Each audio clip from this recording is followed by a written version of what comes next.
Olá, boa tarde a todos. É uma alegria estarmos aqui reunidos novamente no Congresso da UFBA. Meu nome é Desirê Devitt Begroff. Eu sou fonoaudióloga bilíngue, melhor dizendo. Sou professora do Departamento de Fonoaudiologia da UFBA, coordenadora do projeto PAIS, vice-coordenadora do Comitê de Língua de Sinais e Bilinguismo para Surdos da Sociedade Brasileira de Fonoaudiologia. E tenho a alegria de convidar todas as pessoas aqui presentes e as que demais vão nos assistir no futuro para participar dessa mesa, que também conta com a participação da professora Nancy Araújo Bento. Nancy é professora adjunta do Instituto de Letras, professora de língua portuguesa como segunda língua para surdos, servidora do Estado da Bahia no CAS Wilson Lins, coordenadora do projeto de pesquisa Entrevistas, coordenadora do curso de extensão Em Pretas Mãos, pesquisadora do grupo de pesquisa de formação de professores GPFPS do Instituto Nacional de Educação de Surdos, o INES, e está em estágio pós-doutoral na UNEB. Obrigada por sua participação, Nancy. Convido também Edmilson Evangelista da Silva. Boa tarde, Edmilson. Edmilson Boa tarde.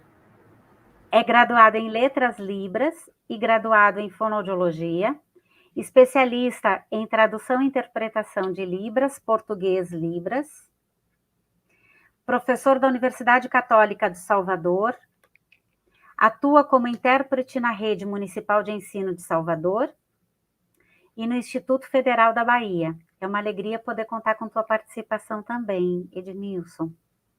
E convidamos para participar dessa mesa também Marília Bragança de Almeida Xavier. Boa tarde, Marília.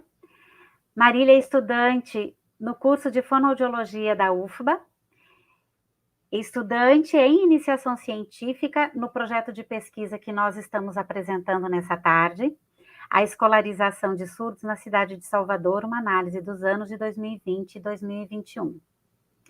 Agradeço a participação de vocês todos e nós vamos começar então com o nosso diálogo e convido a todas as pessoas que desejarem colocarem suas perguntas no chat, que ao final das apresentações nós abriremos para as perguntas. Pode projetar os slides, por favor?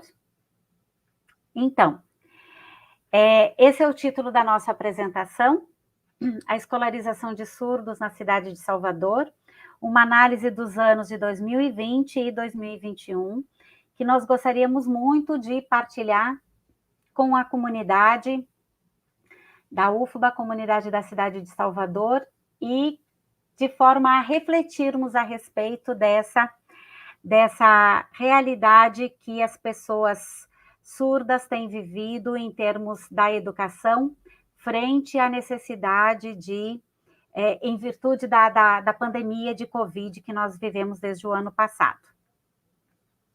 Então, eu já apresentei a toda a equipe, nós 4 somos os pesquisadores deste projeto, que nós realizamos no ano passado e neste ano, e que nós estamos em finalização do relatório, que nós desejamos chegue até a Secretaria Municipal de Educação de Salvador. Então, no Congresso Virtual da UFBA no ano passado, em 2020, precisamente na data de 25 de maio de 2020, nós fizemos uma mesa em que nós tivemos como título dificuldades enfrentadas pela pessoa surda em situação de pandemia. Nessa mesa, que eu contei com a participação também da professora Nancy, com a participação do professor Bruno, que é professor na UFBA, é professor surdo, e com a participação do intérprete de Libras, Alon também, que nesse momento ele estava como palestrante nessa mesa, nós discutimos a situação da pessoa surda de uma forma geral, frente à pandemia, as questões de saúde, as questões de acessibilidade, as questões educacionais, e desde lá até esse momento, nós temos refletido a respeito do que vem acontecendo de diferente nessa situação e do que modificou, apesar de nós já estarmos há praticamente 2 anos, né, vivendo esse momento pandêmico.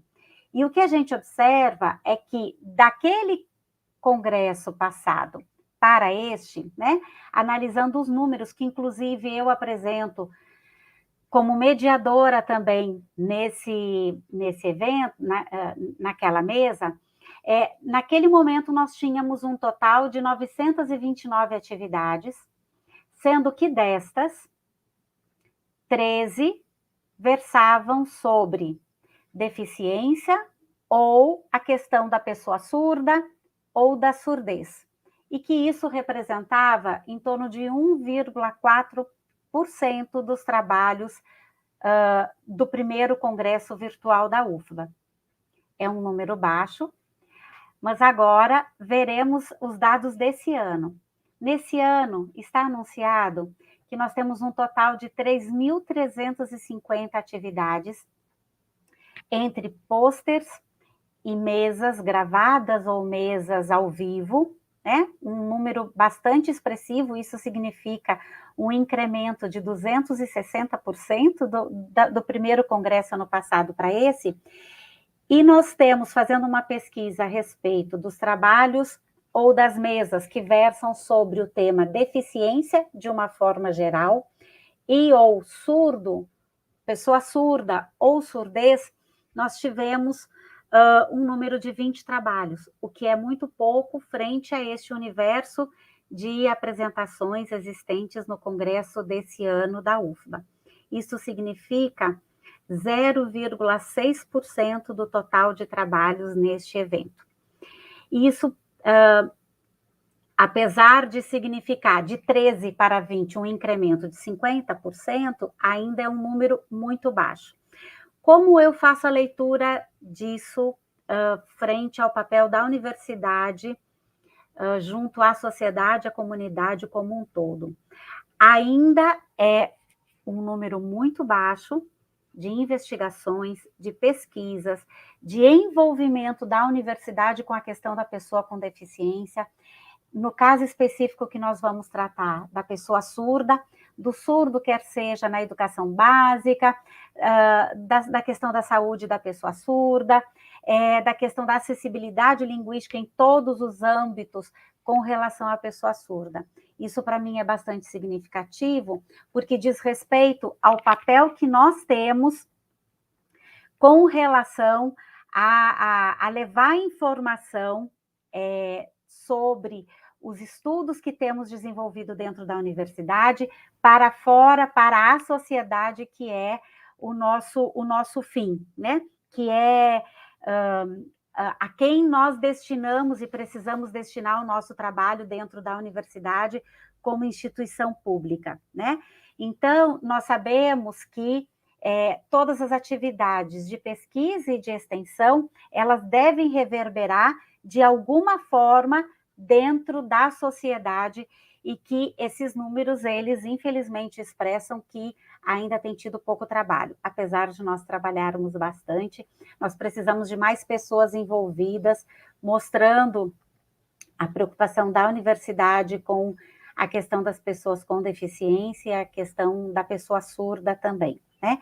Então, o nosso estudo, ele pretende, de alguma forma, contribuir nesse sentido. Dessa forma, nós trazemos uma discussão sobre a nossa preocupação com relação à educação das crianças surdas, né, que diz respeito a um processo de inclusão, e que nós, então, aqui comparamos a situação vivenciada no momento presencial, da educação presencial, em que os alunos estavam na sala de aula, e a situação do ensino remoto.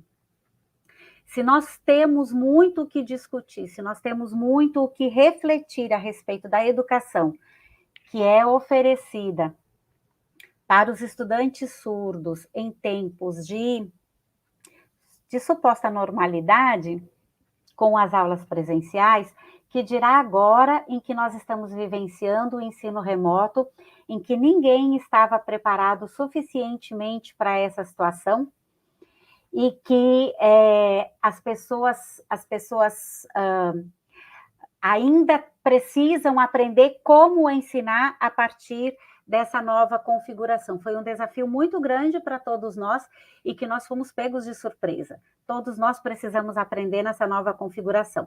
Mas então, refletindo sobre a situação da educação das pessoas surdas,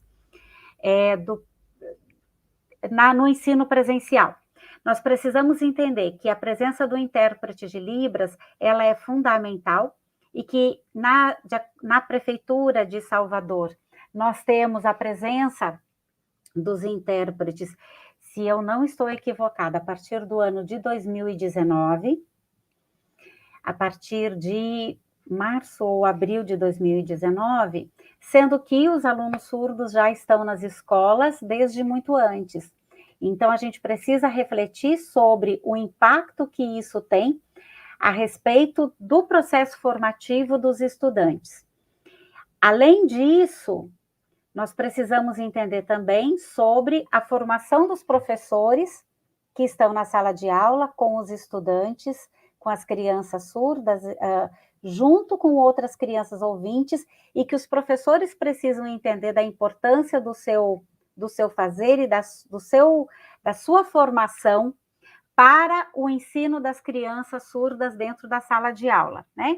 Então, isso é uma situação em que nós precisamos refletir bastante, a preparação do professor e, igualmente, a preparação do próprio intérprete de Libras para essa troca dentro da sala de aula, em que nós precisamos entender o papel de cada um e a importância de que o professor seja suficientemente preparado para o ensino nessa condição do aluno surdo. Com relação ao ensino remoto, nós precisamos entender que dentro dessa tela que normalmente tem sido utilizada pelos estudantes surdos, deve caber o professor, a apresentação do professor, o que substituiria o quadro da sala de aula, e ainda o desejo de que esteja com a participação do intérprete de Libras, mediando linguisticamente, tornando acessível a fala do professor. Como que a gente pode entender que tudo isso caiba no tamanho das telas que normalmente as crianças têm acesso? E trabalhando muito proximamente com crianças surdas dentro da universidade, o relato que nós temos visto é que muitas vezes, tendo apenas um aparelho disponível para a família precisa escolher quem vai fazer o uso desse aparelho celular, que tem uma limitação no pacote de dados também, porque é algo bastante relevante que nós temos vivido atualmente dentro da situação educacional em virtude da pandemia. Então, qual membro da família vai fazer o uso do pacote de dados e do equipamento? E, infelizmente, o que a gente vê é que muitas crianças surdas ficaram de fora no momento da família escolher.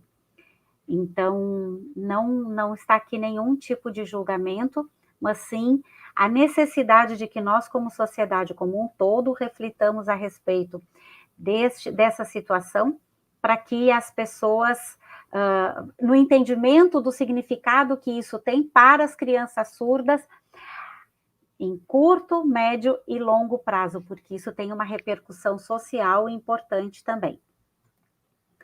Então, nós decidimos fazer essa pesquisa, que trouxe como objetivo geral identificar a situação educacional de crianças surdas em virtude da pandemia de Covid-19 na cidade de Salvador, nos anos de 2020 e 2021. Essa pesquisa, ela antes de ser desenvolvida, ela passou por análise e parecer de aprovação em Comitê de Ética e Pesquisa do Instituto de Ciências da Saúde. Aqui nós temos o número do parecer de aprovação, e só a partir da aprovação é que nós, então, distribuímos esse formulário, que foi através do Google Forms, para a comunidade. Nós desejamos que fosse respondido pela família das crianças surdas, né? E que então eles tinham inicialmente que responder se aceitavam ou não participar da entrevista através do termo de consentimento livre e esclarecido, e ele ficou circulando entre as pessoas por quase 60 dias. Foi de 10 de junho de 2021 até 4 de agosto de 2021. A partir desse momento, então, nós encerramos a participação das pessoas para que nós pudéssemos fazer a análise desses dados. Como dificuldades, nós identificamos que nós tínhamos a ideia de que existiam em torno de 31 crianças matriculadas no ensino fundamental 1, aqui pela Secretaria Municipal de Educação da cidade de Salvador. E nós sentimos muita dificuldade de que esse formulário chegasse até as famílias. Inclusive, nós tivemos respostas de famílias de fora da cidade de Salvador, inclusive de outros estados do Brasil, e que, obviamente, que essas entrevistas que nós obtivemos, tivemos que excluir, porque não faziam parte do escopo que nós desejávamos obter a partir dos dados que nós desejávamos obter para essa pesquisa. Identificamos também pouca disponibilidade das pessoas para responderem ao nosso questionário e ficamos perguntando o porquê, né, de as pessoas não responderem. Dúvida com relação ao questionário, ou teria sido medo, né, de que isso pudesse reverter de alguma forma na identificação, mas não tem identificação alguma de qualquer pessoa que tenha participado da investigação, e também a possibilidade de acesso ao formulário através da internet, já que esse é um dos graves problemas que foram enfrentados pelas pessoas nesse período, né? Então, outra situação que nós identificamos foram as dificuldades com relação à identificação de quem é o professor, qual é o papel do intérprete no processo. Muitas respostas podem ter sido dúbias com relação à identificação das pessoas respondentes para a resposta desejada, com relação a quem é o professor, quem é o intérprete, qual é o papel de cada um, se a criança participa do atendimento educacional especializado também, né? Então, foram dificuldades encontradas. Das 31 pessoas que nós imaginávamos que poderíamos ter resposta, nós obtivemos apenas 16 respostas, já excluídas as outras pessoas que não eram da cidade de Salvador e que também eram de outros estados do Brasil. A maior parte de respostas obtidas foram de mulheres, né? 81,25% dos respondentes são mulheres, com grau de parentesco vinculado à criança que é estudante do ensino fundamental aqui na cidade, então, mãe,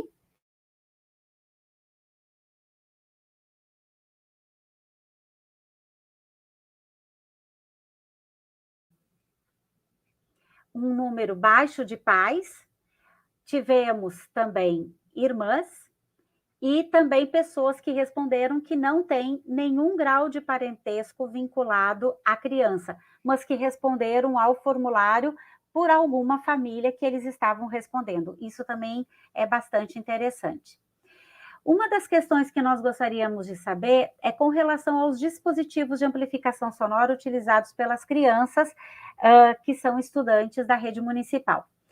Obtivemos 3 respostas em que a criança faz uso de um dispositivo, quer seja o aparelho de amplificação sonora, o aparelho convencional, ou o implante coclear, que faz uso apenas em um lado.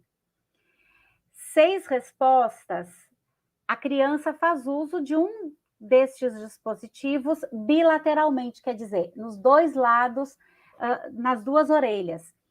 E 7 respostas que não faz uso de nenhum tipo de aparelho. Isso é muito importante, especialmente pelo significado que existe ou pelo entendimento de que o aparelho auditivo ele pode assumir total possibilidade de que a criança consiga acompanhar toda a conversação dentro da sala de aula.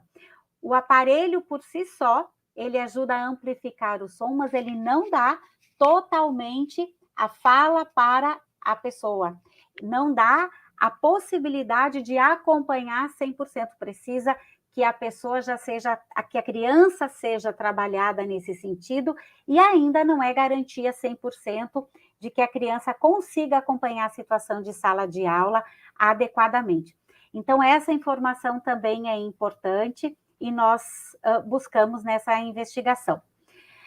Com relação à comunicação, nós identificamos nas respostas que 50% das crianças que responderam, que têm a resposta sobre elas na nossa pesquisa, elas não conseguem conversar falando em português e usam apenas Libras.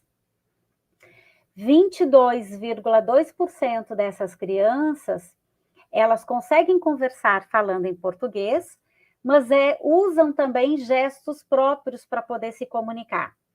Quer dizer, não usam Libras.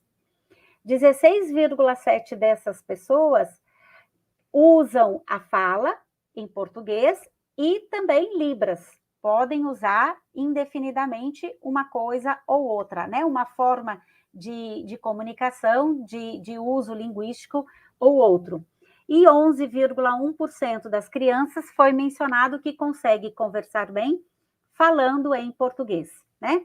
Então, essa informação também nos é bastante relevante pelo seguinte: primeiro, nós ficamos pensando até que ponto as famílias não estão confundindo Libras com uma gestualidade, entendendo que a criança fazendo gestos, mesmo que sejam gestos criados dentro de casa, isso poderia ser considerado Libras, né? O que não é exatamente dessa forma.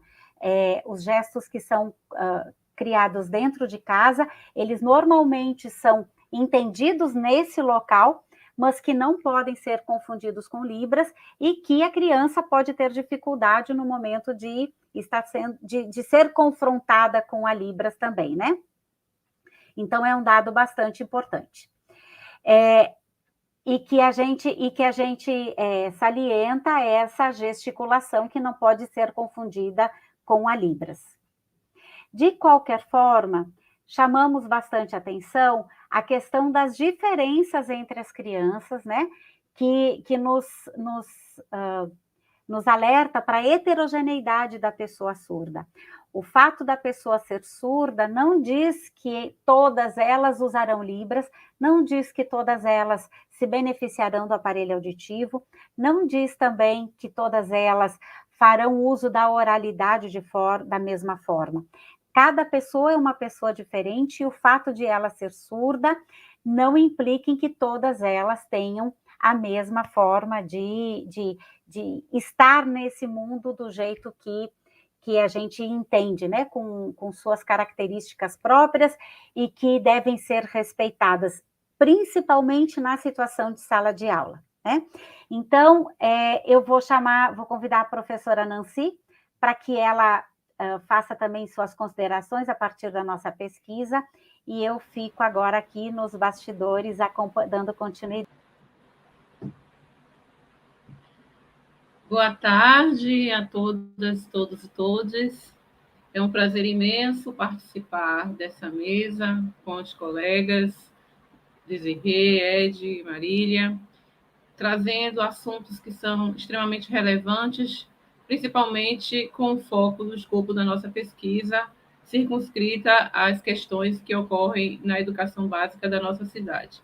Antes de começar a minha fala, eu gostaria de fazer a minha descrição. Eu sou mulher negra, cabelos crespos, uso óculos, um óculos vermelho,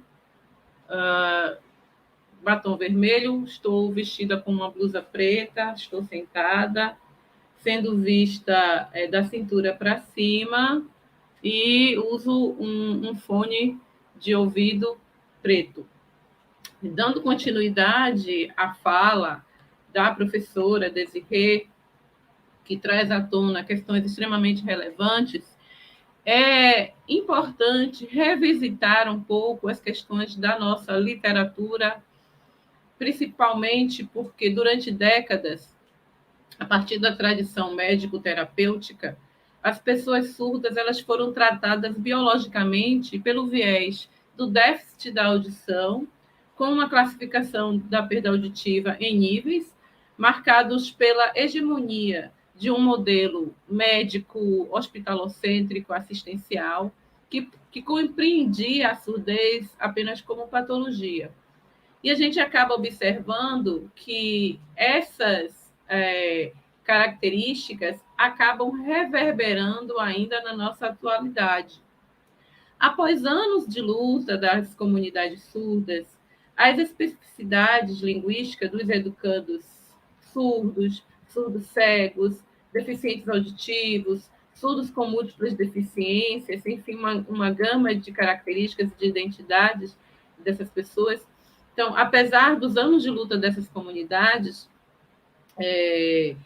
gradativamente reconhecidas legalmente através de diferentes documentos que ressaltam, entre outras questões, a política linguística, as identidades, as culturas surdas e o direito a classes bilíngues, Libras e língua portuguesa, bem como o uso e difusão da Libras, é fato notório que a língua brasileira de sinais é reconhecida, sim, pela Lei 10.436, desde 2002, como língua das comunidades surdas brasileiras, e o Decreto 5626 traz em seu bojo a educação bilíngue, Libras como primeira língua e português como segunda língua na modalidade escrita, mas é fato que, embora esses aparatos legais eles tenham trazido contribuições relevantes para as comunidades surdas em geral, é fato contundente que as garantias legais previstas nessas leis elas estão distantes de garantir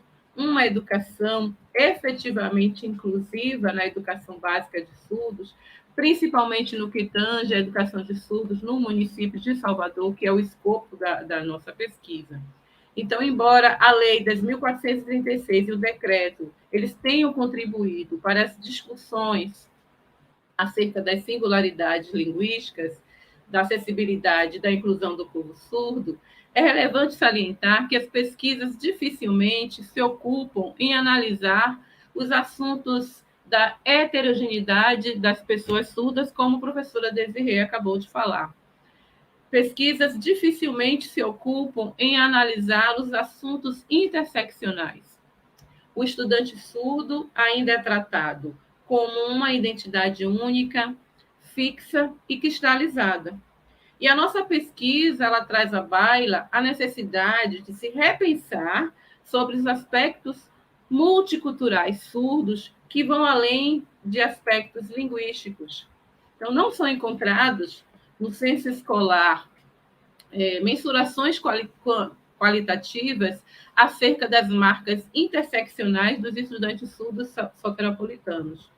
E, de acordo com as pesquisadoras Patrícia Hill Collins e Sirma Bilgin, do ano de 2021, que trabalham, tem uma vertente sobre essa questão da interseccionalidade, elas afirmam que a interseccionalidade investiga como as relações interseccionais de poder podem influenciar relações sociais em sociedades que são marcadas pela diversidade.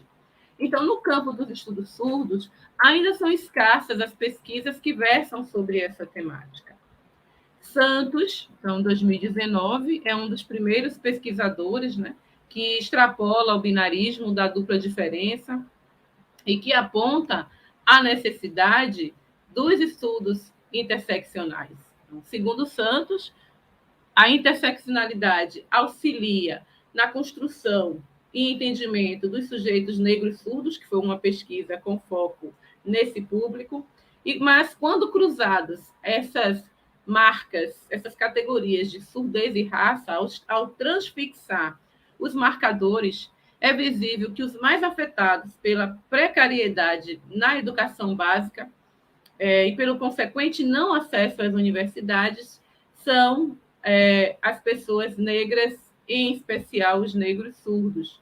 Então, isso também pode ser um fator que pode diferenciar fatos na nossa pesquisa que podem demonstrar a falta de mensuração qualitativa acerca das marcas interseccionais dos estudantes surdos ou com deficiências, né, surdos com múltiplas deficiências, no sistema municipal de ensino em Salvador no ano de 2021, porque essas informações, essas mensurações qualitativas, elas não são citadas, então elas não foram encontradas.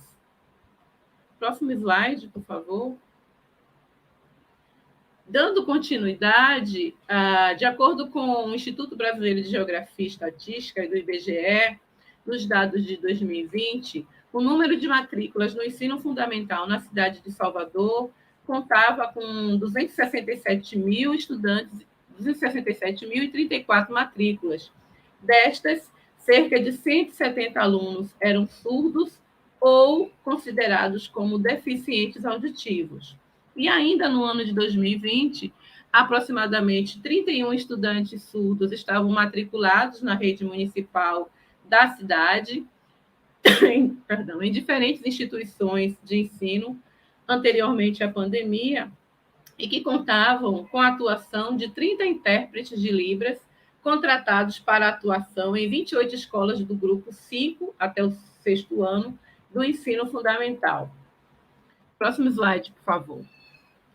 Em 2021, a gente conseguiu os novos dados de acordo com a matrícula na creche, na pré-escola, no ensino fundamental 1, no ensino fundamental 2, educação de jovens e adultos 1 e educação de jovens e adultos 2.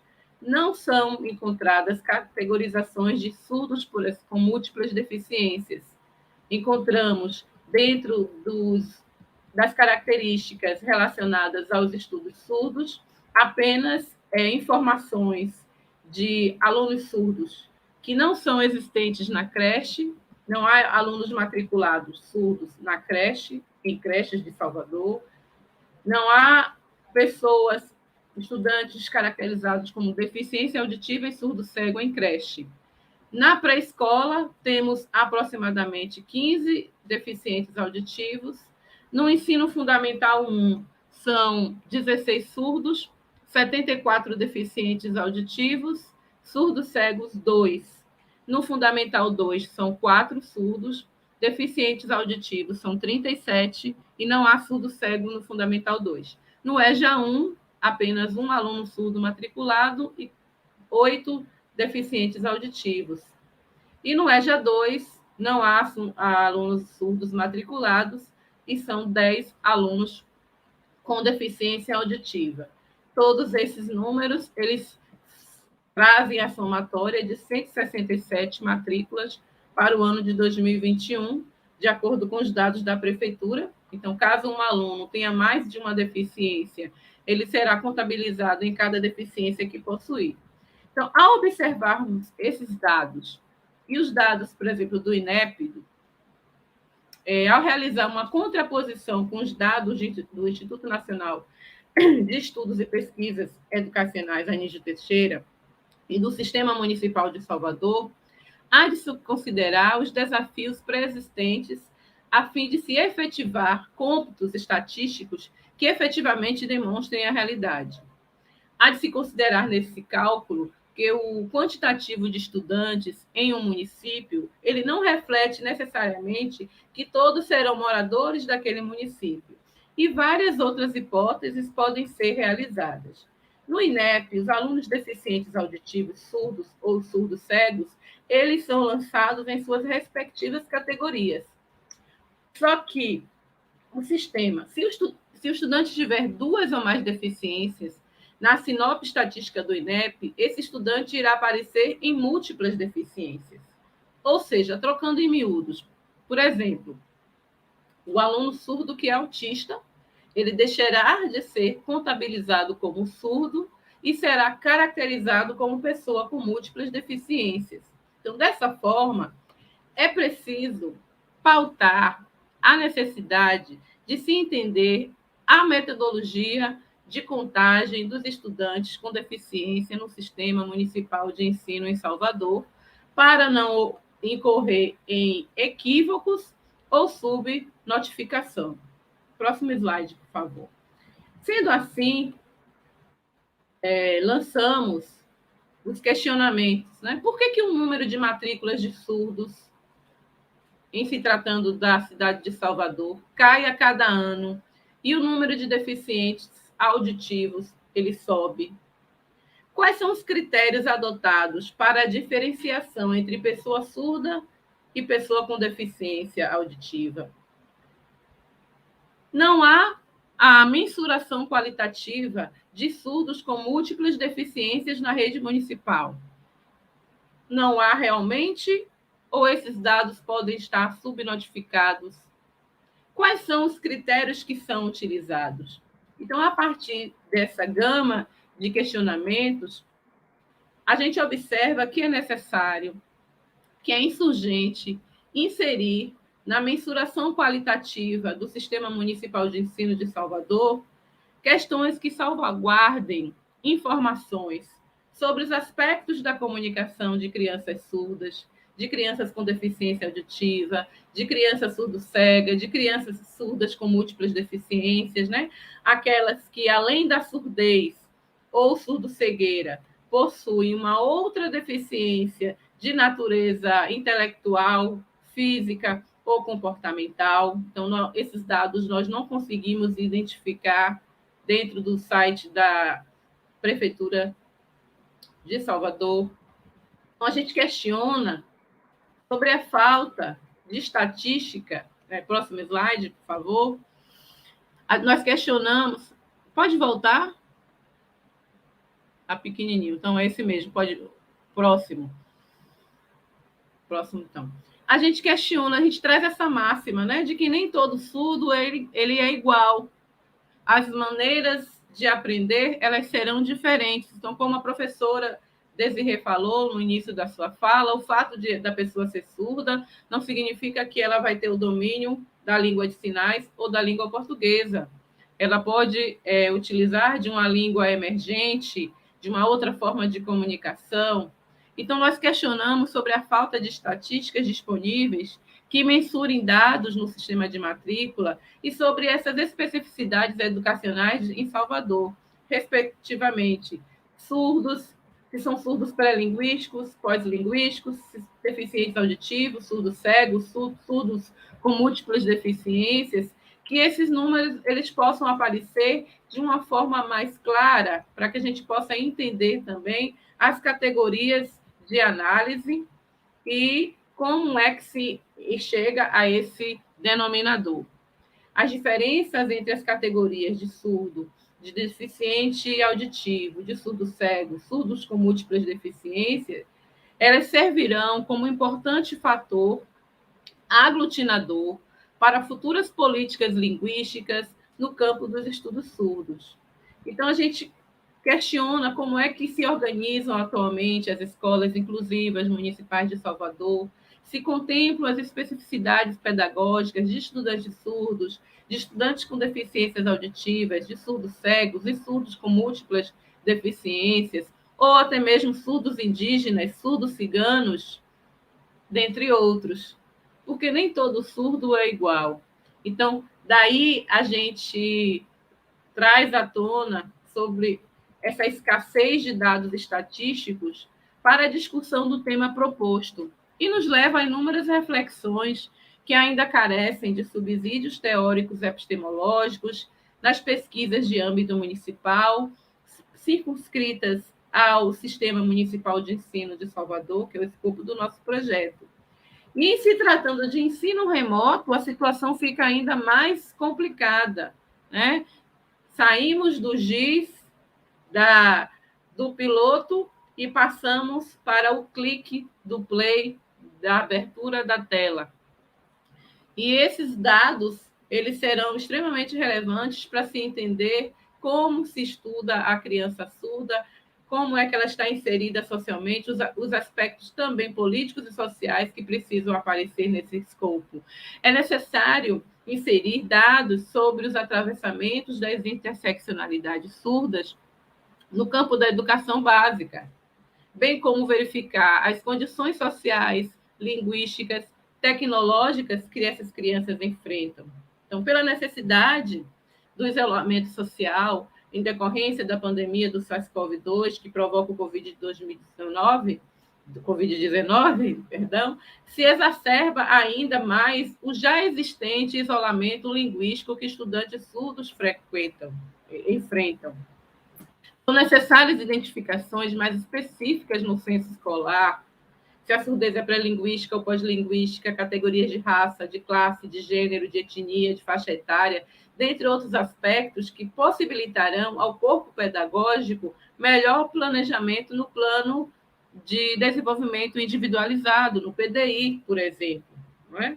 Então, o campo interseccional ele pode atuar como uma investigação crítica que mensure qual e quantitativamente fenômenos sociais no campo dos estudos surdos, principalmente sobre desigualdade social, sobre práticas pedagógicas inadequadas que estudantes surdos, surdos cegos, com múltiplas deficiências enfrentam.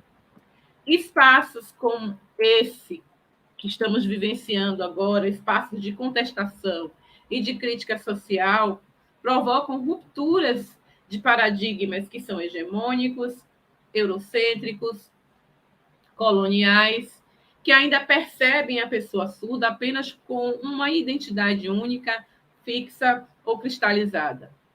Então, a proposta de nossa pesquisa, ela parte da premissa da educação como uma prática da liberdade, né? Como Bell Hooks nos fala.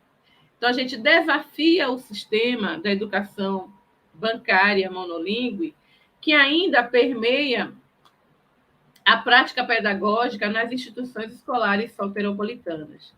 Então, dessa forma, nossa pesquisa ela tenta compreender a situação educacional de estudantes surdos no cenário da nossa cidade, bem como colaborar com a gestão municipal, com buscas de alternativas, de estratégias que possam contribuir para a melhoria na qualidade educacional.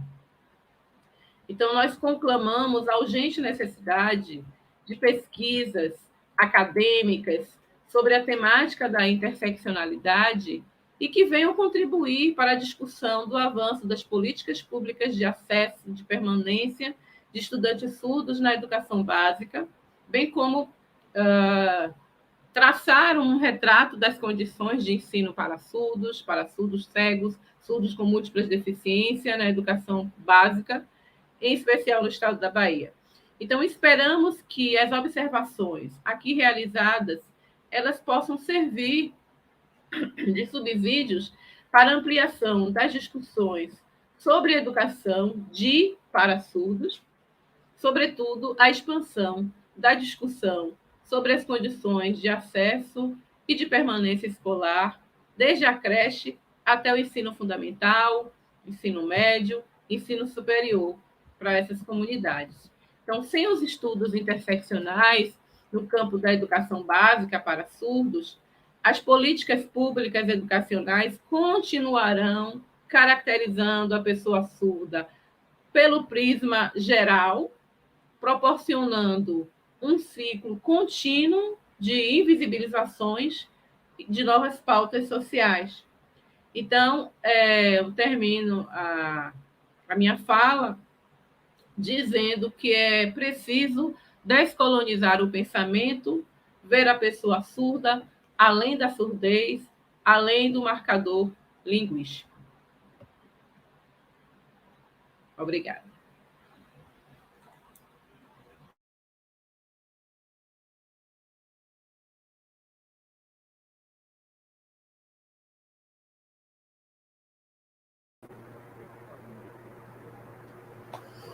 Olá a todos, boa tarde, com imenso prazer e satisfação que estamos aqui, né, como a professora Nancy falou e a professora Desirê falou, né, as duas falaram, compartilhando um pouco da nossa pesquisa. E agora eu falarei sobre a presença do intérprete na rede municipal de Salvador e eu vou trazer dados com base no nosso questionário. Hoje, atualmente, na rede municipal de Salvador, nós temos 30 intérpretes contratados a partir de prestação de serviço, contrato intermitente. Esses profissionais, eles participaram de uma seleção por análise de currículo e prova prática a partir de 2019, quando iniciou-se a contratação desses profissionais.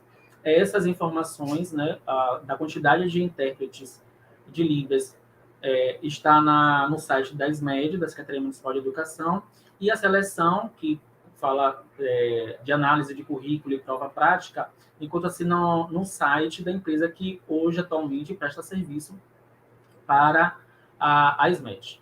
Em relação à contratação desses profissionais, a presença do intérprete de Libras em sala de aula é garantida através da Lei 10.436, que vai reconhecer o surdo como sujeito bilíngue e bicultural, vai reconhecer a língua brasileira de sinais em todo o território, o decreto 5.626, que vai garantir o acesso e a educação, a permanência desses estudantes surdos, assim como a presença do intérprete e tradutor de línguas de sinais dentro das instituições de ensino. E também nós temos uma lei municipal, que é a Lei 7.862, de 2010, que reconhece a língua brasileira de sinais como a primeira língua do surdo, né, e o português como a segunda língua. A lei ela vai dizer que a rede pública municipal de ensino, através da Secretaria Municipal de Educação, Cultura, Lazer, a Secult, deverá garantir o acesso à educação bilíngue, língua portuguesa e Libras, no processo de ensino e aprendizagem, desde a educação infantil até os níveis mais elevados do sistema educacional, a todos os alunos surdos. Então, a presença do intérprete de Libras dentro desses espaços, dessas instituições, é uma garantia legal, tanto através de lei, assim como de decretos. A nossa lei municipal ela é de 2010, mas somente em 2019, quase 9 anos depois, foi que a Prefeitura de Salvador fez a contratação, começou a realizar a contratação desses profissionais. Então, nós temos aí um gap de 9 anos sem a presença desses intérpretes. Por favor, próximo slide.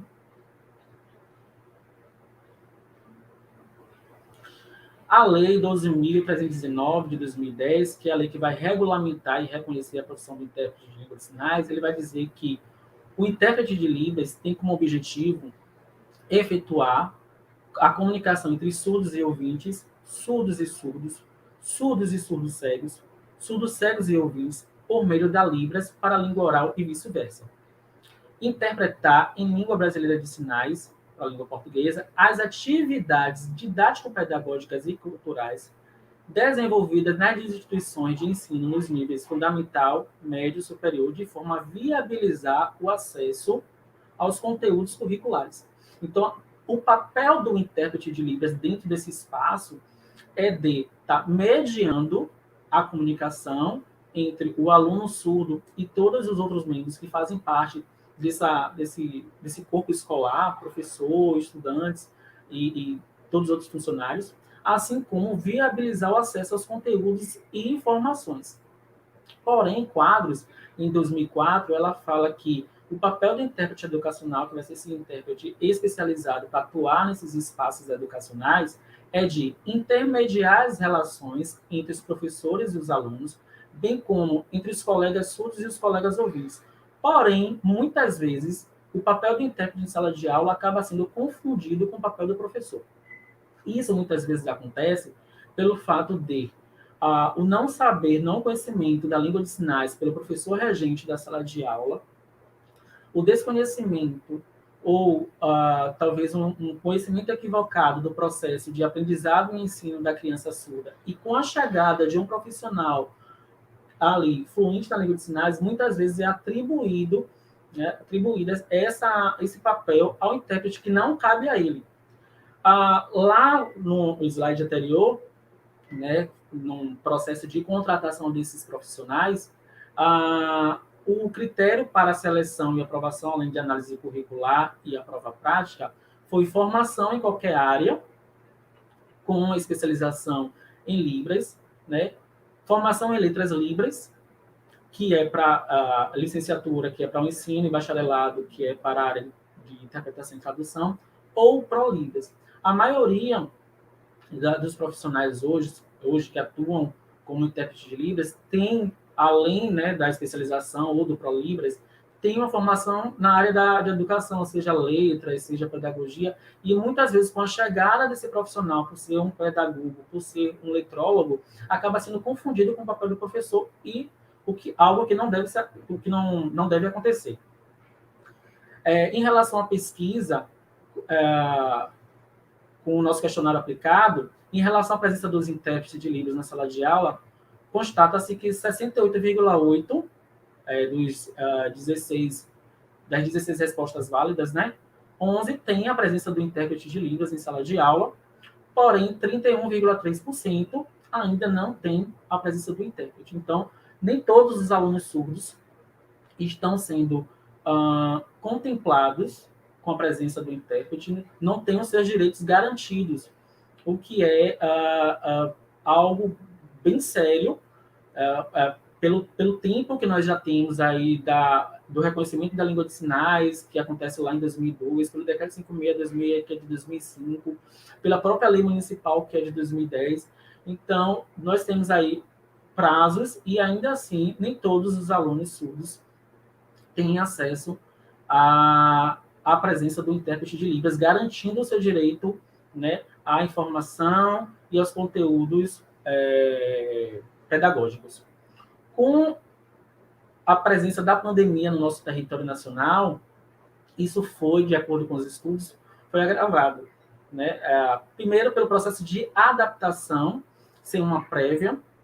Então, todos os profissionais precisaram aí passar por esse processo de adaptação, professores, estudantes, né? Assim também como o intérprete de Libras, precisou se adaptar à nova atividade, né? A atividade remota. Isso requer o uso de tecnologias, porque o intérprete de Libras ele vai trabalhar com a imagem, então é necessário uma internet com uma boa qualidade, com uma boa conexão, câmera de vídeo com uma boa qualidade, com uma boa resolução, e equipamentos, notebook, celular, para que essa mediação entre informações e professores e estudantes pudessem continuar. Próximo slide, por favor. Com o intuito de dar continuidade, né, às atividades, no ano de 2020, a Prefeitura de Salvador, junto à Secretaria Municipal de Educação, buscando alternativas, liberou aulas na TV, direcionadas a alunos do ensino fundamental 1 e 2, do primeiro ao 9º ano, e de educação de jovens e adultos, EJA, para os alunos de educação infantil. E para os alunos de educação infantil. Porém, essas aulas na TV não tinham nem legenda e nem a presença do intérprete de Libras, o que acaba excluindo a participação dos alunos surdos nesse período de pandemia. Já para a educação infantil, no canal do YouTube da SMED, foram disponibilizados vídeos para as crianças, para esses estudantes. Porém, também sem legenda e sem a presença do intérprete de Libras. Analisando um pouco os vídeos disponibilizados, e essas informações estão também no site da própria SMED, são atividades, são vídeos que trabalham muito com cantigas, parlendas, contações de histórias, e que não teve essa preocupação em estar alcançando a minoria, nesse caso, né, dos surdos, uma minoria linguística, proporcionando, pelo menos, o acesso à língua de sinais ou o uso de imagens. Então, não se teve essa preocupação. Então, essas atividades direcionadas para o Fundamental 1 e 2, assim como para a educação infantil, não chegou ao surdo. 25% dos surdos matriculados não usam a língua de sinais, que é um número significativo. Então, hoje, 25% dos alunos que estão na rede municipal de ensino, eles não têm o conhecimento da língua brasileira de sinais, né? Aí, nesse período pandêmico, nós temos o isolamento social e linguístico da criança surda, a falta de acesso à informação através da TV Escola e do canal da SMED, assim como, né, o não acesso à língua de sinais com seus pares em um mesmo ambiente. 87,5% dos entrevistados, a criança está acompanhada de um adulto dentro do seu espaço, dentro da sua residência, mas assiste a aula sozinha.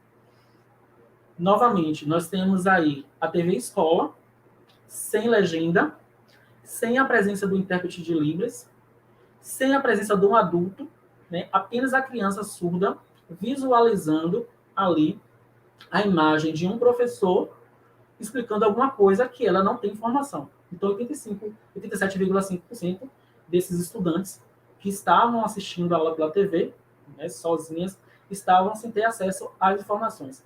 Esses mesmos 87,5% dos entrevistados relataram que não receberam auxílio da prefeitura para acompanhar as aulas.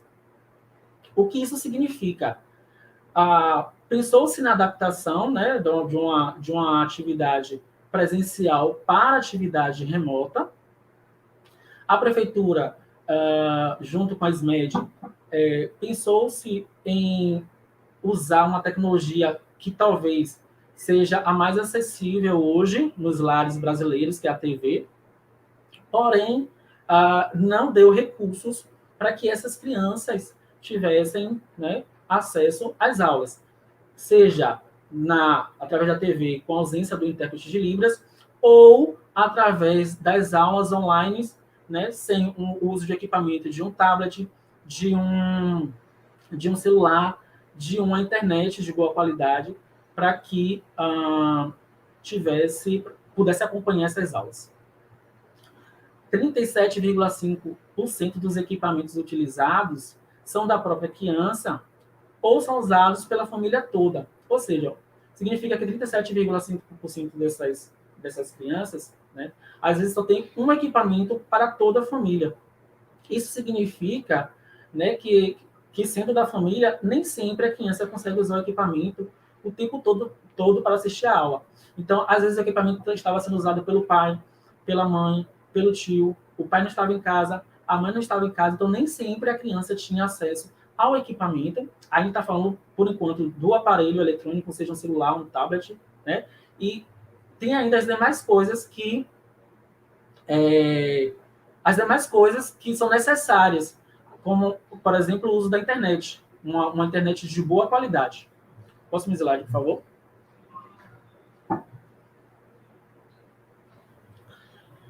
Em relação, né, às aulas durante a pandemia, no ano passado, em 2020, 56,3% desses estudantes relataram que não tiveram aula. 43,8% afirmaram que tiveram aula. Esse número, que está acima da média, né, 56,3%, talvez esteja relacionada pela falta de equipamentos, a falta de internet, né, e os poucos que têm TV sem acesso aos conteúdos na TV aula. Durante a pandemia, em 2021, 57,1% relataram ter aula todos os dias, que já é um número bem significativo para o ano de 2021. Não tem dia certos ou não tem uma frequência semanal, foi uma média de 21,4%, e de 1 a 2 vezes por semana, 14,3%.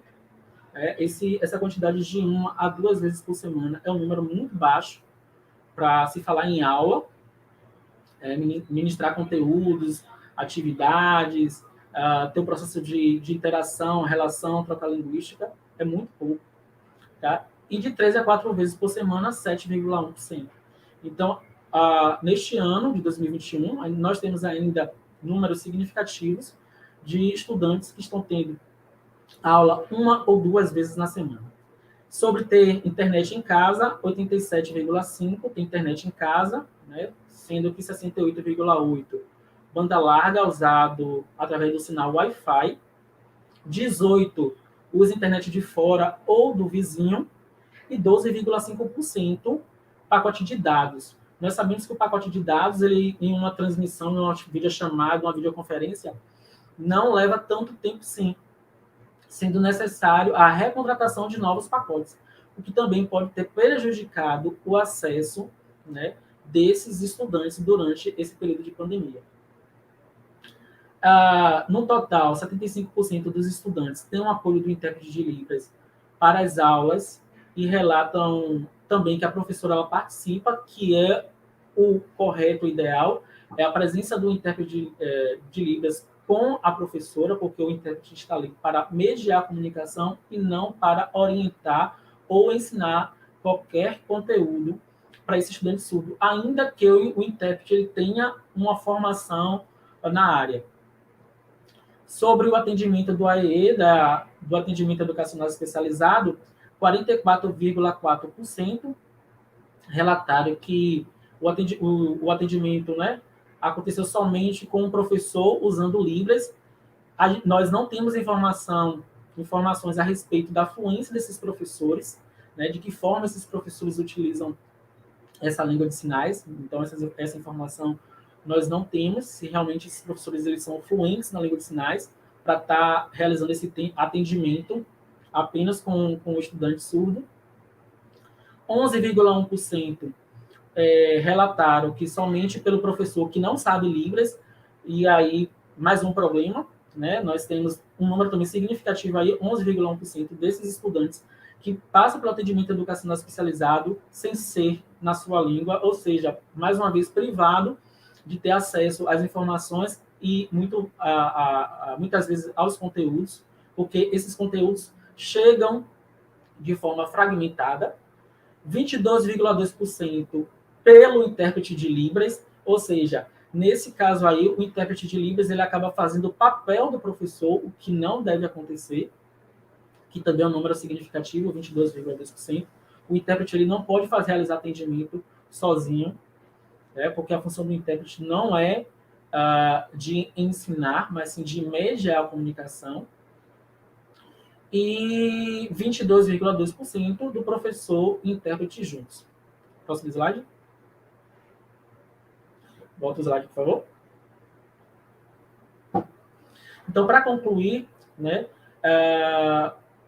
é percebido dentro dessa pesquisa aí que dentro desse período de pandemia, os estudos eles ficaram bastante prejudicados, sem acesso à informação, sem acesso a conteúdo, sem acesso ao atendimento, né? Muitos atendimentos realizados pelo profissional intérprete de Libras, que é algo que não deve acontecer, a privação linguística desses estudantes, que se a gente for tirar uma média aí, nós já temos um único surdo por sala, nós são 31 estudantes, né, 30 contratados, então dá uma média de mais ou menos um estudante por intérprete, ou seja, esses estudantes eles já não têm a presença de outros colegas surdos, outros estudantes surdos para estar fazendo essa interação, essa comunicação na sua própria língua.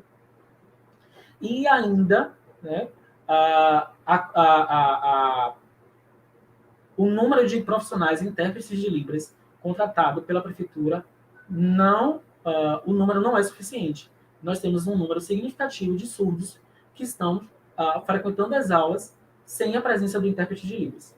Então, são dados, né, como a professora Desirê falou, e a professora Nancy falou, que através de relatório, entregaremos à Prefeitura de Salvador a fim de procurar juntos, né, soluções para minimizar essa barreira linguística e o acesso do intérprete de Libras. Termino aqui minha fala e agradeço.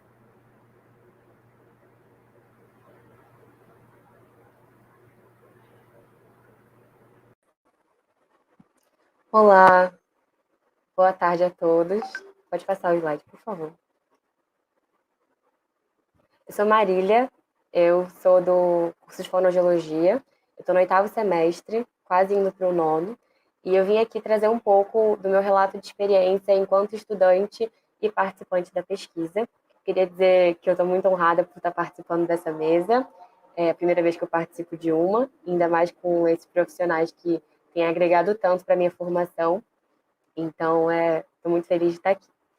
Então, eu queria primeiro começar falando um pouco sobre a minha trajetória dentro da universidade, porque isso é relevante para o desdobramento da nossa pesquisa, né? No ano passado, na verdade, eu participei durante 2 anos do Projeto Paz, que é o projeto para acolhimento, informação e suporte a familiares de crianças surdas, que é um projeto de extensão da Universidade Federal, coordenado pela professora Desirê, que está aqui presente. E dentro desse projeto, a gente pôde acompanhar, na verdade, pesquisar, estudar sobre educação, sobre saúde de pessoas surdas, para poder passar essas informações e acolher os pais, os familiares, todos que quisessem saber, que querem saber sobre surdez. E então, durante o ano de 2019, antes da pandemia acontecer, eu tive a oportunidade de estar muito próxima da área de educação do nosso projeto e, assim, poder visitar escolas da cidade de Salvador que não tinham intérpretes de Libras, mas que tinham crianças surdas matriculadas. E, assim, eu pude fazer um questionário com professores, com gestores, e poder ouvir um pouco mais sobre a realidade da nossa cidade, né, nesses lugares que eu fui, e poder, assim, recolher alguns dados e poder conhecer melhor como as escolas estavam ensinando as crianças surdas e como esse processo estava sendo feito. Pode passar, por favor, o slide. Então, durante essa pesquisa que a gente fez, não foi bem uma pesquisa, né? Foi mais uma pesquisa de campo, assim, para a gente conhecer a realidade da nossa cidade. Nessas conversas que a gente teve, nos questionários, a gente pôde levantar algumas questões que os próprios gestores e professores levantaram. Então, questões como, por exemplo, a comunicação entre o professor e aluno surdo, que muitas vezes era muito complexa. Essas escolas que a gente foi, não haviam intérpretes. Então, a gente perguntou como que os professores se comunicavam com esses alunos surdos, e muitas vezes eles disseram que era por leitura labial, ou os alunos não sabiam Libras, muitas vezes os alunos não usavam aparelho auditivo, não usavam implante coclear, então eles tentavam se comunicar como podiam com esses alunos surdos, né? E também foi levantada muito fortemente essa questão da preparação dos professores para poder se dedicar à educação inclusiva, né? Muitos gestores falaram que os professores faziam um curso ou outro, mas não tinham uma preparação que eles sentiam que era realmente adequada para poder ser voltada para esses alunos surdos. E isso foi uma questão bem importante, assim, que muitos gestores relataram para a gente. E isso antes da pandemia, né? Então, essa questão de comunicação já era uma questão levantada desde antes da pandemia. Uma outra questão que foi levantada também, que é muito importante, é a relação entre a escola e a família. Muitas vezes, essa relação era relatada como não sendo tão próxima e com os pais não tendo essa abertura com a escola de falar um pouco sobre a situação do seu filho surdo, de levar para outros serviços de saúde e de atendimento. Então, essa relação também era um pouco turbulenta em alguns sentidos. Isso foi relatado para a gente durante essa pesquisa de campo que a gente fez, né? E um outro ponto também muito levantado foi o atendimento educacional especializado, que algumas crianças participavam e muitas vezes ele era feito numa sala com todos os alunos com deficiência juntos, e não somente com alunos surdos, né? E então, todos esses pontos a gente pôde observar ao longo da nossa pesquisa com as escolas da cidade de Salvador, e todos esses pontos foram levantados antes da pandemia, né? Então, a gente pode perceber que essa relação entre a escola, o aluno surdo, a comunicação, a preparação dos professores, todas essas questões já existiam durante a pandemia, antes da pandemia, perdão, e durante a pandemia, todas essas questões que já eram levantadas antes se potencializaram por conta do distanciamento social e por conta da nova conformação escolar que teve que ser feita às pressas, né, em situações de emergência, para poder se adaptar a essa nova realidade e tentar fazer com que a educação não ficasse tão atrasada assim. Pode passar, por favor.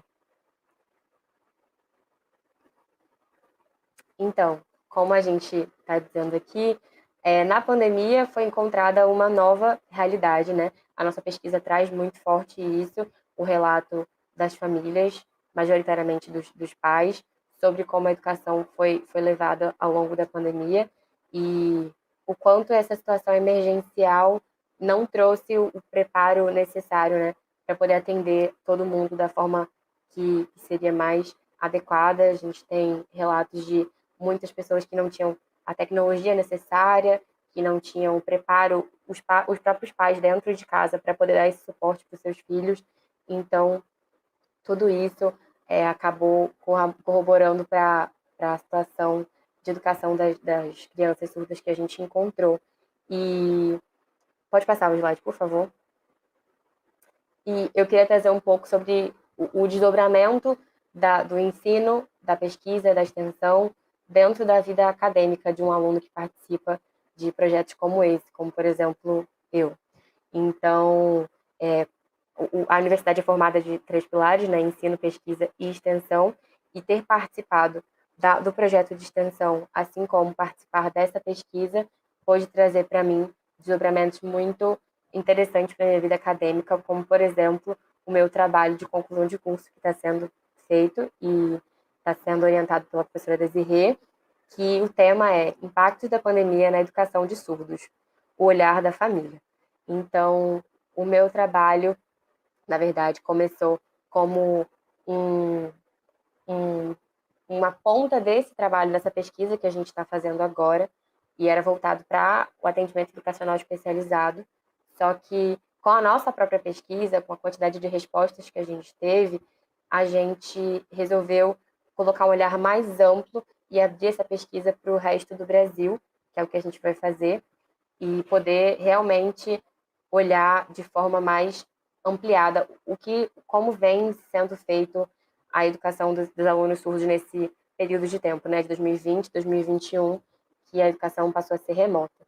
E aí a gente tem como objetivo geral da pesquisa investigar a educação de alunos surdos do ensino fundamental 1, no período da pandemia, a partir do relato familiar, e como objetivos específicos a gente tem compreender o oferecimento educacional para as crianças surdas no período da pandemia, entender o papel do atendimento educacional especializado, né, do AEE, ofertado aos alunos surdos durante a pandemia, e compreender as dificuldades no ensino das crianças surdas pelo relato familiar nesse período. E aí, fazendo essa pesquisa, a gente pôde pesquisar também a literatura, né, o que está sendo dito sobre esse assunto nesse período. E pode passar, por favor. E a gente pôde achar em revisão de literatura várias informações assim em cidades distintas do nosso país sobre o que tem acontecido, né, pesquisas em escolas específicas, e aí foi muito levantado sobre a falta de preparo e orientações para o ensino remoto.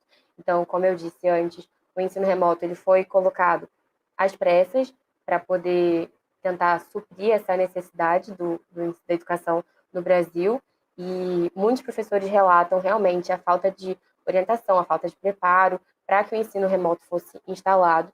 Então, eles tiveram que aprender tudo na prática e tentar adaptar da melhor forma possível esse ensino. Uma questão também muito levantada é a questão do isolamento linguístico dos alunos surdos. Os alunos ficaram dentro de casa, assim como todos, e muitas vezes dentro de casa com pais, com familiares que não falam Libras, que não sabem muito bem como se comunicar com eles, sem ter contato com o restante da comunidade surda, né? Isso se tratando de filhos surdos que são filhos de pais ouvintes.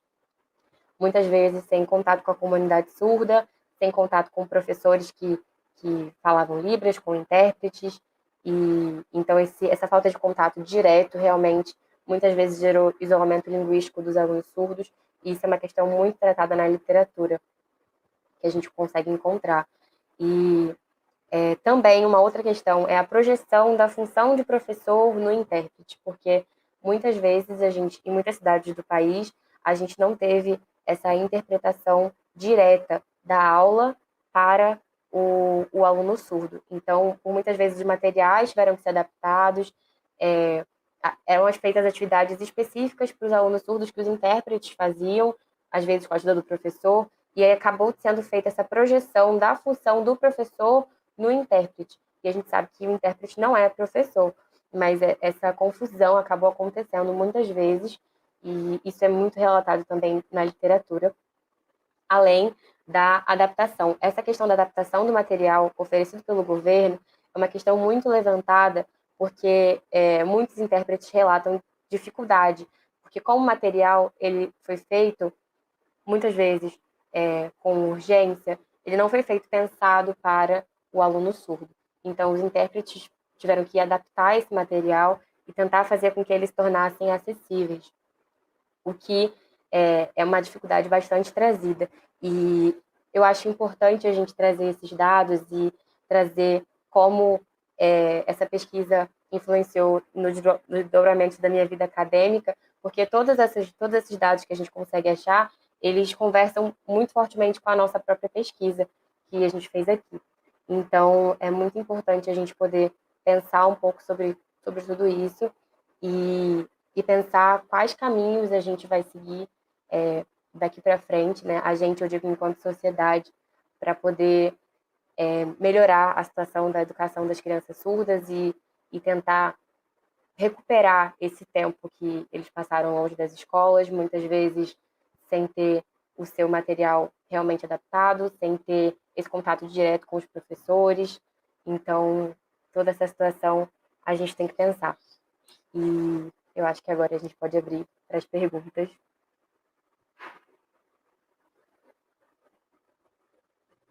Algumas das nossas referências, eu vou remover a transmissão e convido os demais colegas para estarem aqui conosco. Nancy, Edmilson. Em primeiro lugar, eu gostaria muito de agradecer a todos vocês. Acho que tem algum microfone aberto aí que está dando eco. Eu gostaria de agradecer a participação de todos. Essa pesquisa muito nos orgulha, apesar do difícil que está para a gente ter tempo para se dedicar a tantas coisas, a tantas demandas que surgiram ao longo desse período que nós estamos trabalhando. Já estamos nos encaminhando para o final e eu vejo que tem diversas perguntas aqui no chat, fico muito feliz com a participação das pessoas. Então, eu vou ler aqui todas as perguntas que nós temos. Já agradeço. Outras perguntas que houverem, vocês podem colocar aqui, mas de qualquer sorte, eu vou ler as que eu consigo enxergar neste momento. Temos uma primeira pergunta, que eu acredito que, pela temática, pode ser direcionada para a professora Nancy. Professora, o que se sabe sobre a formação de professores para educação de surdos em Salvador? Essa é uma pergunta, eu vou ler todas, tá? E depois aí os colegas podem ir se revezando para poder apresentar. Temos outra pergunta, os intérpretes de Libras continuaram participando das aulas para as crianças surdas nas aulas remotas? Acho que foi comentado um pouco a respeito disso, mas dá para reforçar essa situação, não é, Ed? Outra questão é sobre as aulas na televisão, que era oferecido para os alunos, mas não tinha intérprete. Como que as aulas foram, então, dadas para os alunos surdos? Eles não tiveram, né? Enfim, eu acredito que são as perguntas que nós temos aí. Eu estou passando, realmente são essas questões. Eu vou convidar os colegas para poderem comentar as perguntas que foram feitas rapidamente, para que a gente não passe muito tempo do horário previsto para a nossa mesa. Nancy, você quer começar? Sim, falando sobre a formação de professores para atuar com crianças e adolescentes surdos, né? Especificamente aqui na Bahia. Em Salvador, infelizmente, nós não temos nenhuma instituição que trabalhe, por exemplo, que tenha na sua graduação o curso Letras Libras, que tem primordialmente a formação de professores e professoras para dar aula sobre Libras, Língua Brasileira de Sinais. Nós temos a UFRB, que é uma universidade em Amargosa, que tem esse curso, Letras Libras, e a pessoa sai habilitada, né, para ensinar Libras na educação básica, caso faça esse curso com entrada pelo Enem. Em relação a cursos mais específicos sobre formação de professores, geralmente fica a cargo do próprio profissional, do próprio professor e professora, que muitas vezes recebe esses estudantes em sala de aula sem sequer saber que eles são deficientes. E isso foi, por exemplo, o que aconteceu na minha vivência acadêmica, profissional.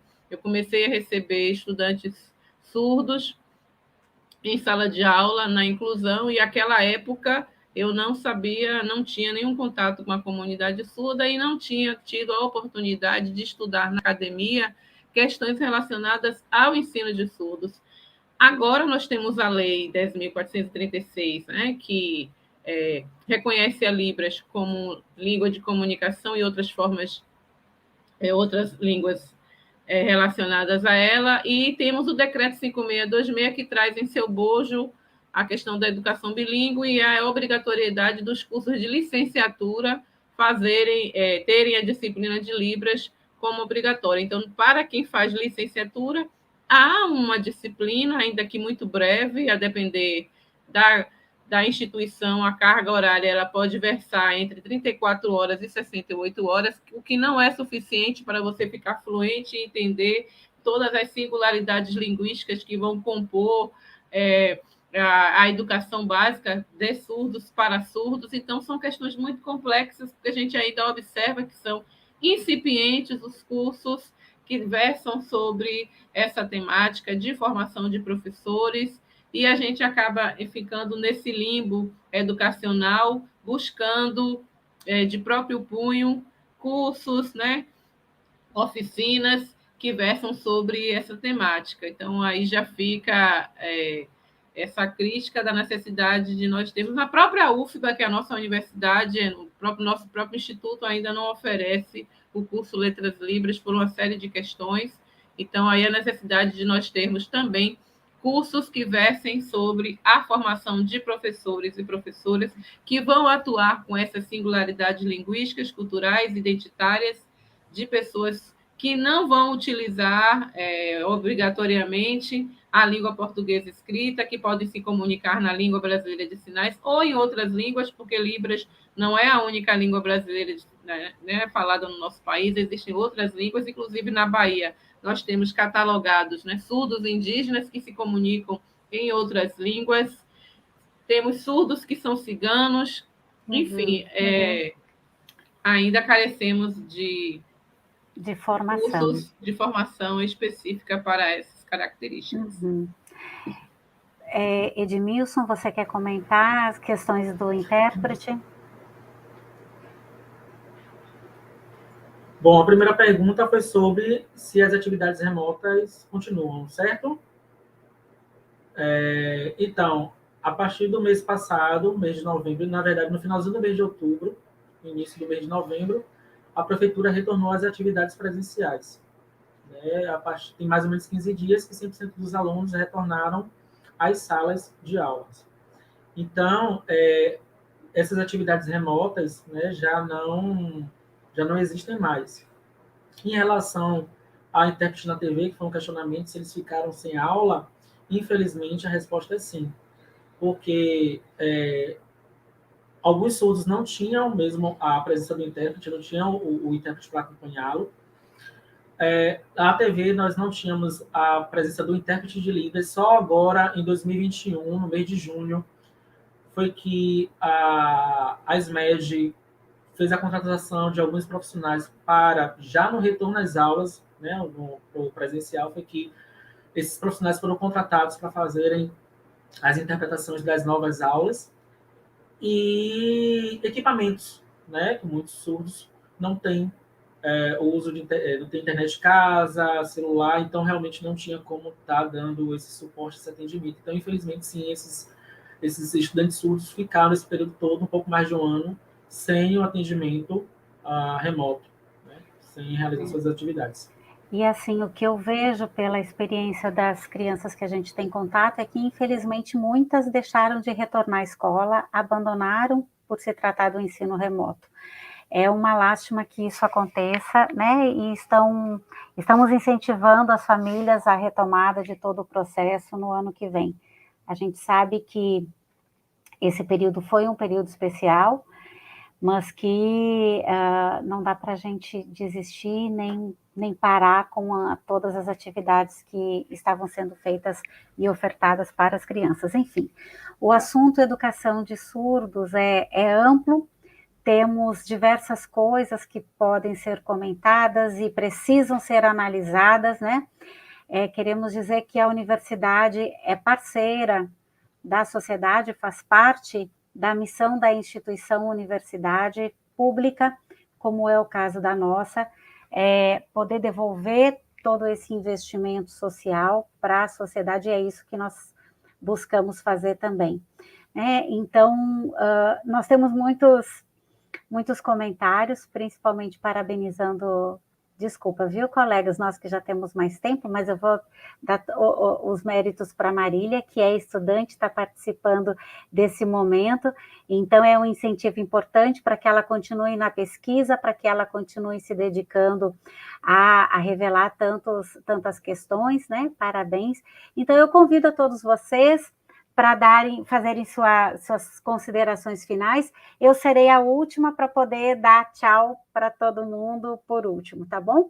Então, podemos começar. Nancy, você quer fazer suas considerações para poder ir nos despedindo? O tempo está apertado. Agradecer a todas e todos os participantes do chat. Eu vi aí que tem muitos estudantes, amigos, colegas de trabalho. Agradeço o quórum e fico extremamente feliz de ter podido participar junto com vocês, com Marília, com Ed, com Desirê. Agradecer às intérpretes e a Ronaldo, que estavam conosco. E é isso, como eu falei logo na minha fala, a necessidade de que a gente venha a nos descolonizar o nosso pensamento, ver além das fronteiras, ver a pessoa surda além da surdez, além do marcador linguístico, respeitando as suas interseccionalidades. Grata pela oportunidade. Ed? Eu também gostaria de agradecer pela oportunidade, em especial agradecer à professora Desirê pelo convite, à pesquisa, pela confiança.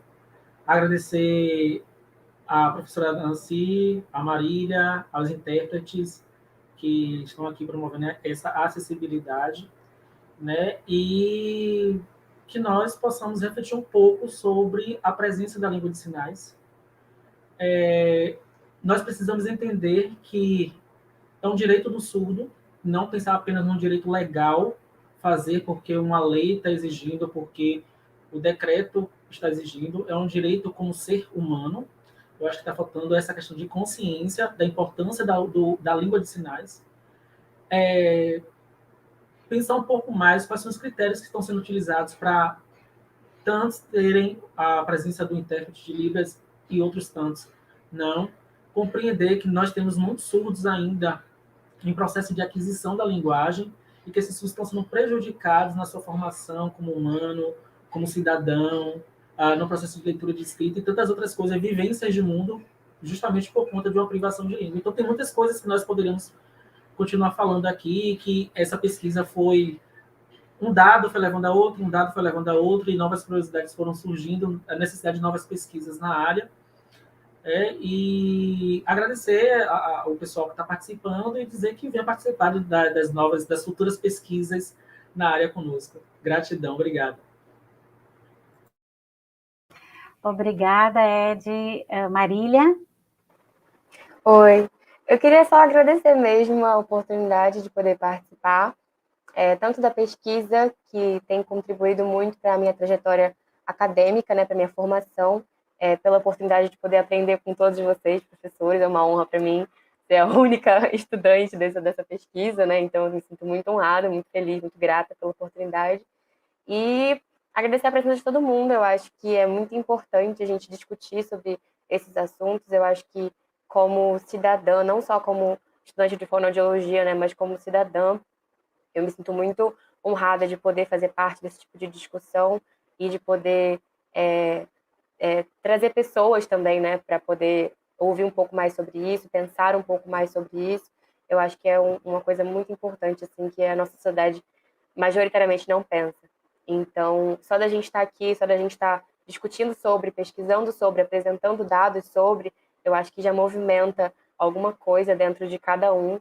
E se todo mundo dedicar um pouco mais de tempo para poder realmente tentar mudar essas questões, fazer o que puder, aprender Libras e sair um pouco da sua caixinha, né?